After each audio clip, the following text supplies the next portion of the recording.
Hello అండి, నా పేరు లక్ష్మి. మాయా కంకణం మంత్రాలమణి 2వ భాగం. మనకెందుకు ఈ దిక్కుమాలిన సొంత, ఊరవతల వదిలేసిరా చిరాకుగా అన్నది పెద్దమ్మ. పెద్దయ్య భార్య.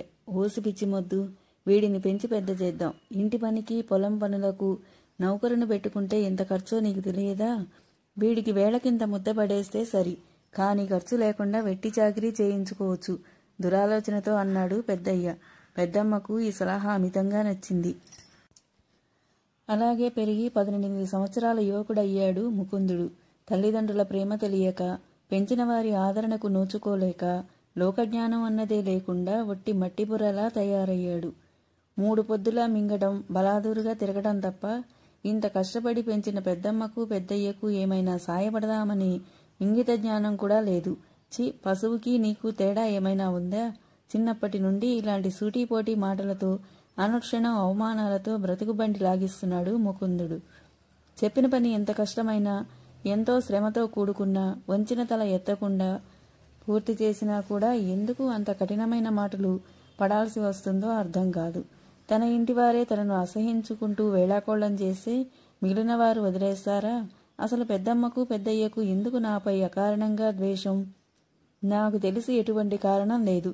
అది వారి మనస్తత్వం, దుర్బుద్ధి, దురాశ, ఓర్వలేనితనం. నా వల్ల వారికి ఎటువంటి ఉపయోగం లేదు. కేవలం ఇంటి పని చేయించుకోవడం తప్ప. ఊరిలో వారు 4 మాటలంటారని ఇంత ముద్ద పడేస్తున్నారు అంతే. ఇన్ని బాధలతో పాటు తనకు విపరీతమైన భయం. ఇంతలో మరోసారి ఏడుపు శబ్దం. ఇది ఖచ్చితంగా గ్రామానికి ఉత్తరాన ఉన్న పాడుబడిన భవంతి దగ్గర నుంచి వస్తోంది. అలాగే కొంచెంసేపు చెవులు రిక్కించి వింటూ ఉన్నాడు. అవును, పాడుబడిన భవంతి వైపు నుంచే, సందేహం లేదు. కానీ భవంతి లోపల నుంచా, లేదంటే భవంతి దగ్గర నుంచా తెలియలేదు. ఒక్కసారిగా రోదన ఆగిపోయింది. తిరిగి ఆ శబ్దం వినిపించలేదు. కొంచెం ధైర్యం వచ్చింది. అలాగే పడుకొని ఆ శబ్దం కోసం ఎదురు చూశాడు. వినిపించలేదు. ఏమిటి తన జీవితం? భయం, భయం, అనుక్షణం భయం. అర్ధరాత్రి సమయంలో కాబట్టి ఇప్పుడు వినిపించిన ఏడుపు విషయంలో ఖచ్చితంగా భయపడవలసిందే. కాదనను, కానీ తనకు ప్రతిరోజు ప్రతి విషయం భయమే. పిల్లిని చూసినా, బొద్దింకను చూసినా, వేరే వాళ్లతో మాట్లాడాలన్నా కూడా తను ఒక అసమర్థుడు. కనీసం తనకన్నా చిన్నపిల్లలకున్న ధైర్యం కూడా తనకు లేదు. తమ గొర్రెలను ఏ భయం లేకుండా ఆ భవంతి వద్దకు తీసుకుపోయి ఏపుగా పెరిగిన గడ్డిని మేపిస్తారు. తనకు మాత్రం ఆ భవంతిని చూస్తేనే కాళ్ళు వణుకుతాయి. తన భయం మిగతా పిల్లలకు వినోదం, పెద్దలకు కాలక్షేపం. తనను గేలి చేయని వారు ఆ ఊరిలో ఎవరూ లేరు, కేశవాచార్యులు, నరసింహ తప్ప. తనను అవమానిస్తూ అనుక్షణం నవ్వుల పాలు చేయడం పెద్దయ్య సరదా. ఏ రోజు కడుపు నిండా అన్నం పెట్టని, కొంచెం కూడా ప్రేమ చూపని పెద్దమ్మ, తను కూడా 18 సంవత్సరాల యువకుడయ్యాడు. అవమానాలు భరించే వయసు కాదు. పోనీ ఇల్లు వదిలి వెళదామంటే తను బ్రతకగలడా? అంత ధైర్యం ఉందా? తనకే అనుమానం. తల్లిదండ్రులు ఎలా ఉంటారో తెలియదు.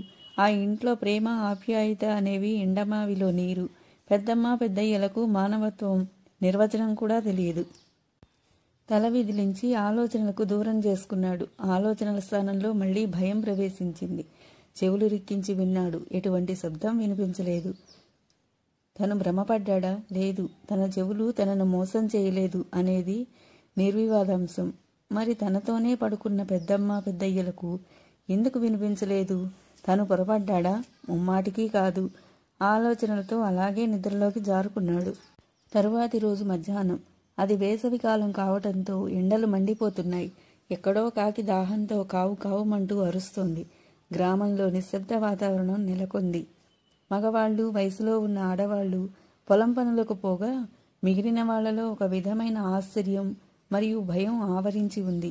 అందరూ ఆ ఊరి రచ్చబండ దగ్గర గుమికూడారు.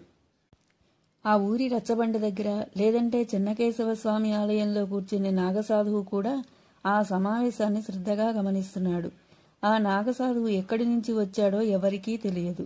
ఎవరితో మాట్లాడ్డు. శతవృద్ధుడు. ఎల్లప్పుడూ శివనామస్మరణ, భైరవీ నామస్మరణ చేస్తూ ఉంటాడు.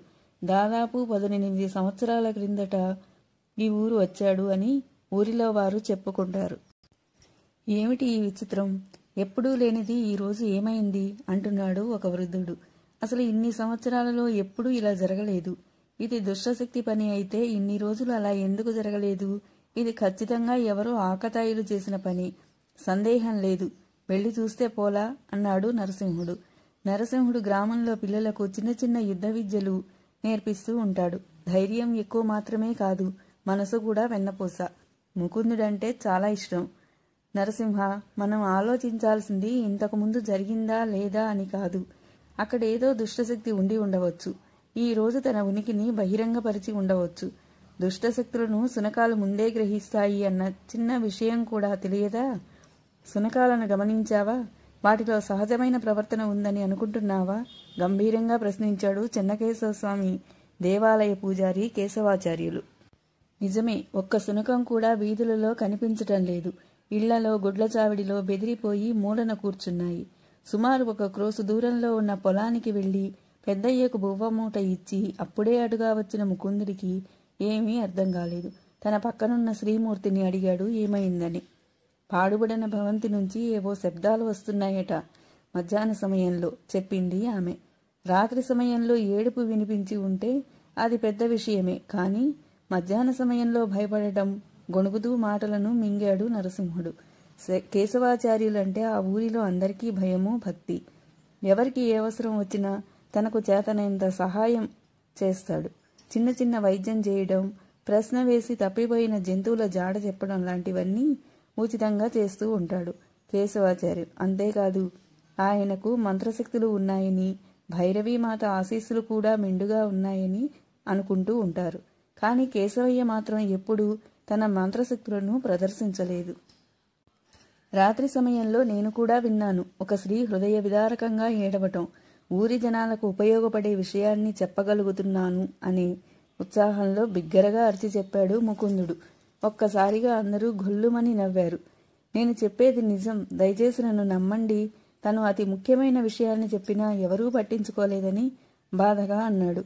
అందరిలో తనను నవ్వులు పాలు చేస్తూ ఉన్నందుకు మొదటిసారి పెద్దయ్య మీద పీకలలోతు కోపం వచ్చింది. తనకు తన మాటలకు కనీస విలువ లేదా? ఇది ముఖ్యమైన విషయమే కదా. అవమాన భారంతో కళ్లలో నీళ్లు తిరిగాయి. నెమ్మదిగా తల వంచుకొని కదిలాడు. అవును, ముకుందుడు చెప్పింది అక్షరాల నిజం. నాగసాధువు కంఠం కంగుమంటూ వినిపించింది.